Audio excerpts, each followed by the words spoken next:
জন্মকে নিয়ে মাতামাতি করা খ্রিস্টানদের পদ্ধতি, আর সিরাতকে নিয়ে আলোচনা করা সাহাবায়ে কেরামের পদ্ধতি। জনৈক এক বক্তা বলেছে মিলাদুন নবী সাল্লাল্লাহু আলাইহি ওয়াসাল্লাম পালন করা নাকি খ্রিস্টানদের তরিকা। আহারে, এই কথা বলে বক্তা তক্তা হয়ে গেছে। শুধু তক্তা না, জাহান্নামের তক্তা হয়ে গেছে। সে জানে আমরা যে মিলাদুন নবী সাল্লাল্লাহু আলাইহি ওয়াসাল্লাম পালন করি এটার সাথে খ্রিস্টানদের কোনো সম্পর্ক নেই। খ্রিস্টানরা বড়দিন পালন করে ঈসা নবীর স্মরণে। আচ্ছা, ওরা যে বড়দিন পালন করে তখন কোরআন শরীফ পড়ে, গজল গায়, কথা বলে না, কি করে? কেক কাটে, মোমবাতি দড়ায়, তারপরে মদ খায়, নাচে, ব্যান্ড পার্টি করে। সেটার সাথে আল্লাহ রসুলের মিলাদুন নবীর মাহফিলকে যে তুলনা করছে তার ঈমান নষ্ট হয়ে গেছে। এই বক্তাগুলো কি খায় আল্লাহ ভালো জানে। ঘাস খাইলেও তো জ্ঞান বুদ্ধি এত কমে না, বাংলা মট্টত খায় কিনা কে জানে। নতুবা এত দায়িত্ব জ্ঞানহীন লাগাম ছাড়া কথা কিভাবে বলে? হ্যাঁ, আশ্চর্য কথা। মিলাদুন নবী সাল্লাল্লাহু আলাইহি ওয়াসাল্লাম কিভাবে আমরা পালন করি? প্রত্যেকটা কাজ কোরআন সুন্নাহ ভিত্তিক। রাসূলুল্লাহ নিজে প্রত্যেক সোমবার রোজা রাখতেন। জিজ্ঞেস করা হয়েছে, হুজুর সোমবার রোজা রাখেন কেন? রাসূলুল্লাহ বলেছেন, উলিদতু ফীহি, এই সোমবার পৃথিবীতে আমি আগমন করেছি। রাসূলুল্লাহ যদি নিজের মিলাদ পালন করেন প্রতি সোমবার রোজা রেখে, সেই মিলাদুন নবীর মূল যে সেই মিলাদুন নবী মাসের 12 রবিউল আউয়ালের মূল যে দিনটা 12 রবিউল আউয়াল, ঠিক কিনা? আল্লাহ রসুল মুহাম্মদ সাল্লাল্লাহু আলাইহি সাল্লাম ১৫০০ বছর আগে রবিউল আউয়ালের 12 তারিখ সুবহে সাদেকের সময় আম্মাজান হযরত আমিনার ঘরে মক্কায় তাশরিফ নিয়ে এসেছেন। ওই রাতটিকে বলা হয় লাইলাতু মৌলিদিল মুস্তাফা। ওই একটি রাতের কারণে রবিউল আউয়াল মাস সর্বশ্রেষ্ঠ মাস হয়েছে। আল্লাহ রসুল মুহাম্মদ সাল্লাল্লাহু আলাইহি ওয়াসাল্লাম নিজে আল্লাহর শুকরিয়া আদায় করতে যেয়ে যদি প্রতি সোমবার রোজা রেখে মিলাদ পালন করেন নিজেরটা, উম্মত হিসেবে আমরা 12 রবিউল আউয়াল ১৫০০ বছর আগে সেই শুভ রাতের কথা মনে করে যদি কোরআন পড়ি, মিলাদ পড়ি, সিরাতুন নবী নামে, মিলাদুন নবী নামে গজল গাই, হামদ নাত পড়ে, জিকির ফিকির করে, তাবারুক বিতরণ করে, খাস মুনাজাত করি, এটা কেন খ্রিস্টানদের তরিকা হবে? প্রতিটা কাজই তো কোরআন কর্তৃক সমর্থিত, হাদিস কর্তৃক সমর্থিত। এর চেয়ে ভালো কাজ নাই, এর চেয়ে উত্তম কাজ নাই। এই ভালো কাজ, উত্তম কাজকে খ্রিস্টানদের তরিকার সাথে যে ব্যক্তি সাদৃশ্য দেওয়ার চেষ্টা করেছে তাকে দোররা লাগানো উচিত, তাকে তওবা করা উচিত। কত বড় বেয়াদব! কিসের সাথে কিসের তুলনা? সিরাতুন নবী, মিলাদ বাদ দিয়া সিরাত থাকবে? ওই বক্তা মৌলবীকে বলেন সিরাতের কিতাবগুলো খুলতে। সিরাতের কিতাবের প্রথমেই মিলাদুন নবী। মিলাদুন নবী সিরাতের প্রথম আলোচনা। সিরাতের ভিতরে মিলাদ আছে, কিন্তু শুরুটাই তো মিলাদ দিয়ে। আমরা তো সিরাতুন নবীও করি, মিলাদুন নবীও করি।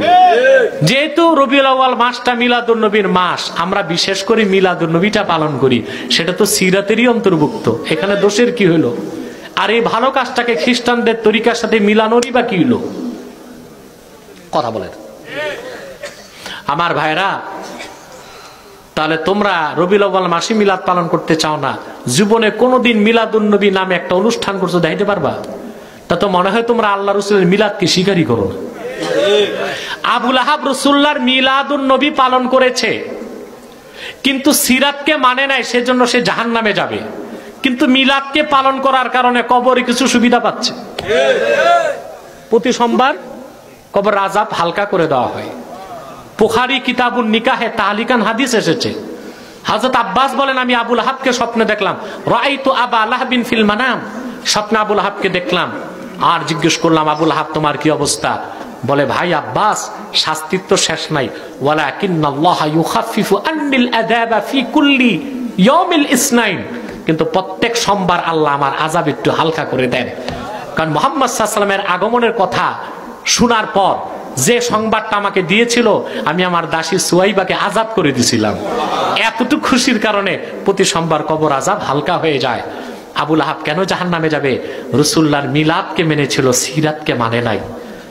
অপরদিকে আব্দুল্লাহ বিন উবাই বিন সুলুল মুনাফিক নেতা, রাসূলুল্লাহ সিরাতকে মেনেছিল, কিন্তু মিলাদ মানতে কষ্ট হয়েছিল। ঠিক কিনা? সেই সিরাতকে মেনে আব্দুল্লাহ বিন উবাই ইবনে সুলুল নামাজ পড়তো, মুনাফিক নেতা, রোজাও রাখতো, যুদ্ধেও যাইতো, সিরাতকে অনুসরণ করত। কিন্তু আল্লাহ রসুল সাল্লাল্লাহু আলাইহি সাল্লামের মিলাদের কারণে, নূর নবী মুহাম্মদ সাল্লাল্লাহু আলাইহি সাল্লামের আগমনের কথা শুনে ১৫০০ বছর আগে সবচেয়ে বেশি নারাজ হয়েছিল ইহুদিরা আর ইবলিস শয়তান। ঠিক কিনা? তাহলে আবু লাহাব জাহান্নামে যাবে, সিরাতকে অস্বীকার করছে, মিলাদকে মেনেছিল। আব্দুল্লাহ বিন উবাই বিন সুলুল মিলাদকে মানতে কষ্ট পেয়েছিল, ঠিক কিনা? কিন্তু সিরাতকে মেনেছিল, সে জাহান্নামে যাবে, কিন্তু কোনো বেনিফিট তার নাই।